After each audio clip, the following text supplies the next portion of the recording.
Hello from Skiathos, the Greek island where we're exploring the relationship between landscape, soulscape, and a creative life. I'm Rick, an artist and mystic from England, and I spend my time here making art and working with the wild energies of the island. Today, we're going to explore the issue of overthinking, how that activity of frantic worry drains our energy and what we can do about it. I'm going to tell you a little story of something that happened here last week. We're going to consider some of the issues that arise from overthinking and then offer a gentle practice that could help us. Overthinking takes up such a vast amount of time and energy. Running on a treadmill, getting nowhere as we stare at the bedroom ceiling. It's an exhausting experience. And I'm willing to bet, if your experience is anything like mine, that overthinking an issue has very rarely helped you to make any positive progress on it at all. Scenarios you've worried about simply haven't come to pass. And even if something has gone wrong, then it's so often an unexpected left field occurrence rather than one of the spanners in the works that we've been spending so much time and energy fretting about. In fact, the energy that we do expend on overthinking is very often a detriment to the task or life goal that we're seeking. If this resonates with your experience, then let's spend some time reflecting on what's going on here, from one overthinker to another. Let's see if we can find a better way, without overthinking the issue, of course.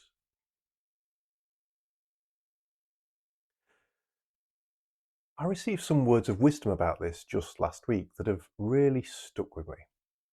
And they came not from some deep meditation in the wild forests of the island, not from reading ancient esoteric texts, but from a Greek mechanic. Here on the island, we're quite reliant on our cars. We really have to be. Buses are almost non-existent, especially in the wintertime. Taxis can't get up the winding mountain tracks, and as nearly everybody lives off-grid, we need them for bringing in vital supplies such as water or firewood. So it was something of a nightmare when this week our car broke down. It broke down on the only made road on the island. And as I was trying to figure out what the problem was, my friend came past on his motorbike and he helped me roll the car back down the hill to somewhere more stable. He popped the bonnet and went through all the things that could have gone wrong. Now, car mechanics is something of a mystery to me, but he was helpful and he reckoned it was something to do with the fuel pump. And then, thankfully, he gave me a lift home up the steep mountain track on the back of his motorbike, which was quite a hair-raising experience with me clinging onto him and clinging onto Nefeli, our little dog. The next day, I had the car towed to one of the garages on the island. The owner is one of those kind of grumpy, friendly types, kind of gruff, but also there's a warmth to him. And I was trying to explain to him in my cack-handed way that I thought the issue might be the fuel pump. And he looked at me and said this. He said, "Stop thinking and leave it with me." Stop thinking and leave it with me. I've been worrying about this all night, about what might be wrong with the car and whether we'd be able to fix it and how expensive it would be, and all those kind of things running through my head about the practicalities of getting around the island without a car, and on and on. How to get the shopping, how to get drinking water, or how to get firewood we collect from the beach, the logs that wash up there. How would we do all those things without the car? And so I've been thinking and thinking and thinking. And if you're an overthinker like me, you all know the experience when these challenges arise. Or, even in those moments when we're worried that a challenge might arise. What if I lose my job? What if I say something stupid at the party I'm going to? What if I fail this exam? What if? What if? What if? Stop thinking and leave it with me, says the Greek mechanic. In some ways, it's a really comforting thing to hear. Suddenly, your problem is in the hands of someone who can sort it out, someone who knows more than you, and someone who you can trust to make something positive happen. But here's the question that arises for me when the situation isn't quite as clear-cut as leaving your car at the garage. Stop thinking is a wise adage in so many situations. Most of the things that run around our heads and keep us awake at night worrying will almost certainly never happen. But if we are to stop thinking and leave it with me, who are we leaving it with? In other words, in this fear-based, unpredictable world, what justification at all do we have not to worry? After all, there's so much that happens to us that is outside of our control. In fact, most of the things that happen to us are outside of our control. We could step off the road into an oncoming vehicle. We could have a chance meeting of our future partner because we missed our bus, perhaps. Or they might have their chance meeting of the person they have an affair with because they missed a bus. The accident on the road that leaves us in chronic pain. The chance article that we read that gives us inspiration for a change in our career path. All of these outside of our control, for better or for worse. Some of us turn to God, but that doesn't always work. When I was a teenager applying for universities, I really wanted to go to medical school. And I had an interview at Cambridge University. I was an earnest Christian at the time. My dear friends in the prayer group I was a part of gave me a little card to take with me to Cambridge. It had a picture of two penguins on it, and one of the penguins had a fish stuck on its head. And the card said, "Relax, God's in charge. Relax, God's in charge." At the time, that was a great comfort to me, believing that an all-powerful God was in control of everything and would look after me. And as it happened, I didn't get into Cambridge University. Oh well, maybe that was God's will after all. But then, as I became more sophisticated in my thinking and my theology and so on, I realized it's quite a facile, simplistic way of looking at the world. Just to think, well, God's in charge, so everything's going to be all right. As I grew up, I began to feel that I was too sophisticated to think that that's the way that the world worked and the way that the universe worked. In a world spiraling outside of our power, we don't even have control of our own feelings. Emotions rise up unbidden from within us. A swell of anger, a dark circle of anxiety, a rush of happiness and pleasure, a moment of delight, blossoming jealousy. These are like the waves on the ocean. They come and go and then return again. Do we have any control over them? We have control over how to react to them and how we respond to them for sure. Whether to dwell on our jealousy, whether to lash out in anger, whether to revel in our happiness and savor it or dismiss it and look for a flaw in the situation. It's important to take responsibility for our responses to our emotions. We have no control over whether the emotions arise or not in the first place. And here, I think, we find the key out of our overthinking conundrum. Yes, so much we don't have control over.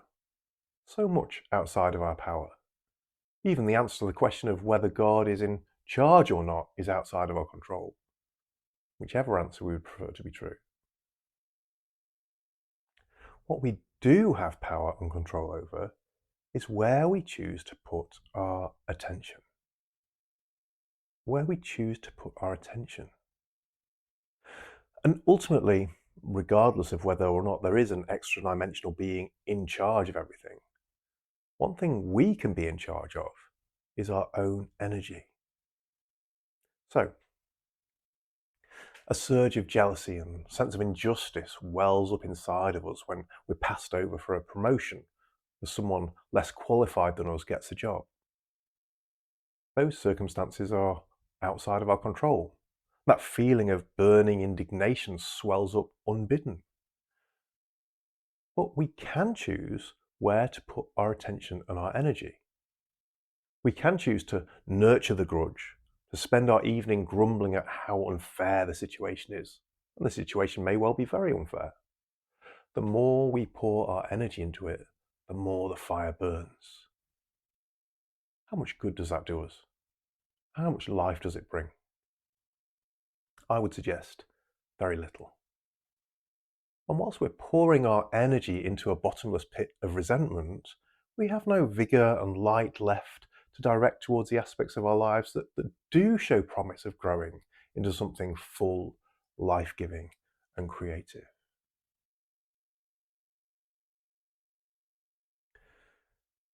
This is my encouragement to us, to stop giving our power away like that, releasing the fear of who is in charge, and take control of our own energy. When I began to explore a wilder spirituality, meditating in forests and connecting to the energies of my body, I was surprised to find that as I rooted myself in the land, I began to find a sense of deep and secure holding. Quite unlike the simplistic and naive, relax, God's in charge. Not everything went right. Amazing and joyful things happened, and also terrible things happened that really hurt me. Life fell apart at times. But in the midst of it all, both pleasant and painful sensations, I had and still have a deep sense of being held in the rhythm of the universe that pulses with the tides ebbing and flowing. Trees blossoming in spring, bringing fruit in summer and autumn to fall back into seeming death at winter. There's nothing good nor bad here, just trusting the rhythm and being held in that flow.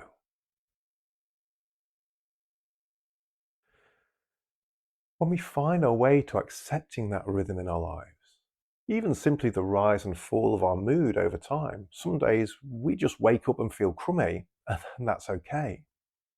And then take control over what we can control, our attention. Then a path of deep freedom opens up. So, my invitation to you in the face of worry and overthinking about events outside of your control is to take time to still yourself, to breathe deep, return to your body, to root yourself in the landscape. And there's a guided contemplation on this channel in episode 3 if that would be helpful. And then, rather than fight and wrestle with any difficult sensations or thoughts, simply observe them. Notice where you hold them in your body. Yes, I have a tight ball of anxiety in my stomach about whether I can afford to get the car fixed. Or my heart is burning with anger because of what my friend said about me behind my back. Or the constant barrage of negative news feels like a crushing weight on me and my thoughts are racing. Notice these sensations. And we're not belittling the significance of some of these issues at all. Some of them may well be very important. But keep breathing and hold that part of you experiencing those sensations. Hold it with gentleness and kindness. And at the same time, feel your rootedness in the earth, grounded and secure. Even imagine drawing up from your roots in the earth the healing balm you need to care for that aspect of yourself. And then, when you're ready, acknowledging that sensation, Even speak it out loud, and then choose to give your attention and energy elsewhere. So, thank you, heart. I can feel that you're broken, but for now, I'm going to focus my attention somewhere else. Thank you, brain. I know you like running that conversation over and over again, but for now, I'm going to give my energy to something else. And then find the brighter thing to alight upon. Perhaps something that you're thankful for, a good memory, or a creative project that you haven't gotten around to thinking about. Something that draws your energy and attention into a fruitful path. Now, this isn't what some people call spiritual bypassing, and that is denying difficult thoughts, feelings, and experiences, and pretending everything is all light and love. The world clearly isn't like that, and nor is our experience of it. And there may very well be a time when it's right to return to these things, to bring healing and closure, or even to think through practical steps we need to work through an issue, or an injustice to fight against. But, overthinking is not going to achieve any of that. Once we step off the hamster wheel of frantic thought and worry, we finally give ourselves a chance to rest and restore. Then, when it is the right time to return to these matters, we do so from a much more grounded and centered space. And our words and actions will be wiser and more skillful as a result. So, I am grateful to the Greek mechanic who told me to stop thinking and leave it with me. And I'm grateful too for him fixing the car. It is wise advice for us overthinkers. And I hope that this gentle practice I've outlined may help you find a place of peace when you're lying awake at 3 a.m., staring at the ceiling, wondering how to switch off from the overwhelm of thoughts. And also, if you know someone else who would find this helpful, then please do share this video. If you like and subscribe to this YouTube channel, then that's really helpful to me. And I'm really grateful to everyone who has already done that. Also, do let me know in the comments below about your own experiences in this area as you explore these things. And in all of this, if a one-to-one video call will be helpful, I have over 15 years of experience accompanying people on their spiritual journeys. So do drop me a message and we can discuss what might work for you. Also, if you'd be interested in having your personal story and experience expressed in a piece of art, then I'd be really happy to work with you. A painting like this, or a little sculpture or talisman, like these driftwood owls or paintings, whatever will be helpful to you. Send me a message or follow the link attached to this channel. And if there's a subject that you'd be interested in me exploring here on the channel in a video, then do let me know and I'll make an episode for you exploring that issue. Now, thank you for listening. I hope you have a peaceful and gentle day. I'll be here again at the same time next week for no more journeys of art, soul, and landscape. Lots of love.